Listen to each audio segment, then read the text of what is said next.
Pensa só, eles não têm cérebro, mas têm estratégias. Não estão tecnicamente vivos, mas evoluem de uma forma impressionante. Hoje, a gente vai mergulhar fundo no mundo desses arquitetos invisíveis que moldam a vida e a morte no reino animal, os vírus. Varíola bovina, parvovirose canina, a devastadora peste suína. São doenças que afetam espécies totalmente diferentes, com sintomas que não têm nada a ver um com o outro e consequências únicas. O que é que poderia conectar todas elas? A conexão, na verdade, é a própria genialidade da arquitetura viral. Cada uma dessas doenças é o resultado de uma máquina biológica afiadíssima, sabe? Lapidada por milhões de anos de evolução com um único propósito: encontrar uma célula e se multiplicar. Então vamos lá nessa jornada. A gente vai começar com os gigantes do mundo viral, depois vamos conhecer os mestres da resistência e, por fim, os verdadeiros hackers genéticos. E, claro, vamos ver como é que a gente revida. Nossa primeira parada, os poxvírus. Olha, se os vírus fossem navios, esses aqui seriam os transatlânticos. Eles são gigantescos, super complexos e carregam um genoma de DNA que é impressionante. O que define a arquitetura dos poxvírus? Duas coisas se destacam muito. Primeiro, essa forma única de tijolo. Mas o mais impressionante mesmo é onde eles trabalham. Enquanto a maioria dos vírus de DNA precisa invadir o núcleo da célula para usar a maquinária dela, os poxvírus não. Eles se replicam ali mesmo, no citoplasma. É como se eles chegassem na festa trazendo as próprias ferramentas, sabe? Uma demonstração de autossuficiência que é raríssima no mundo viral. E todo esse arsenal genético gigante e a sua estabilidade no ambiente os tornam absurdamente eficientes. As lesões de pele que eles provocam, as famosas pústulas, não são só um sintoma, são verdadeiras fábricas de vírus projetadas para garantir a transmissão para o próximo hospedeiro. E essa família tem um alcance incrível. A varíola bovina, por exemplo, foi a chave para a primeira vacina da história, aquela criada por Jenner. Já o vírus Orf mostra essa capacidade de saltar entre espécies, passando de ovelhas para humanos. São arquitetos bem versáteis.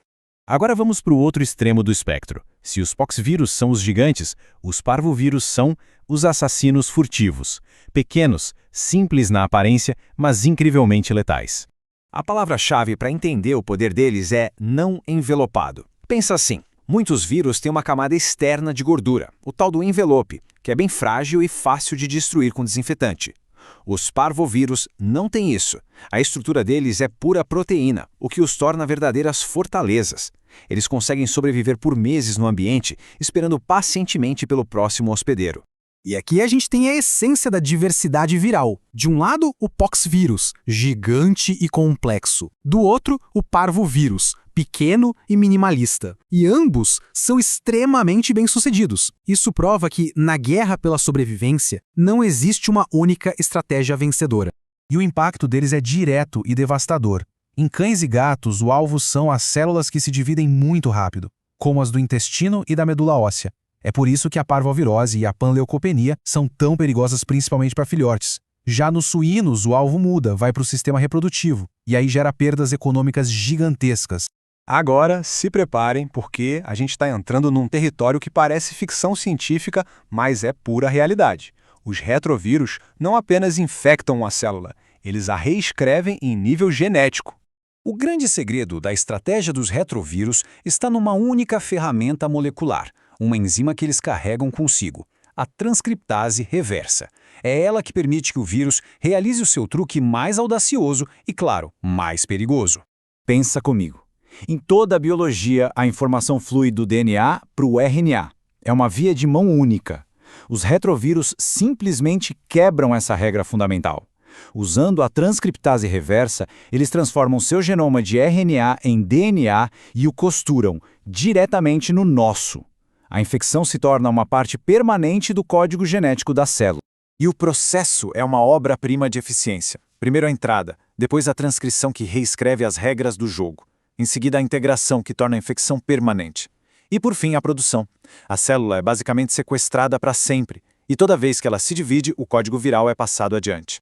As consequências disso são profundas e, geralmente, para a vida toda. A FeLV e a FIV em gatos são exemplos clássicos. Elas causam doenças crônicas que levam a cânceres, a falhas no sistema imune. A infecção se torna uma condição permanente para o animal. Certo, já vimos os gigantes, os minimalistas e os hackers. Mas acredite, a diversidade não para por aí não. Vamos conhecer rapidinho outros arquitetos virais que são fascinantes.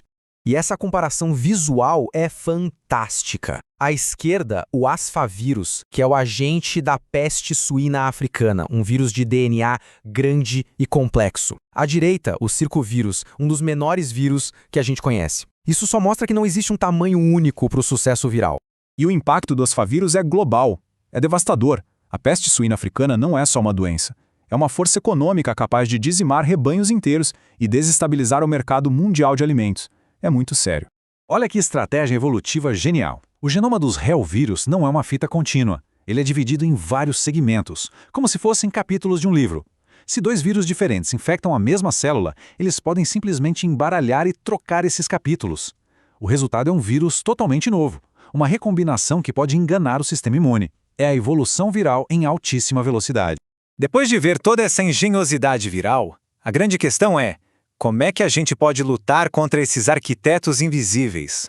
Basicamente, a nossa defesa tem 3 pilares. Primeiro, a vigilância, usar a ciência para enxergar o inimigo invisível. Segundo, a vacinação, treinar o sistema imune antes da batalha começar. E terceiro, a biossegurança, que é construir muralhas para impedir que o inimigo entre. Não é uma guerra que se vence de uma vez, mas uma batalha que a gente trava todos os dias.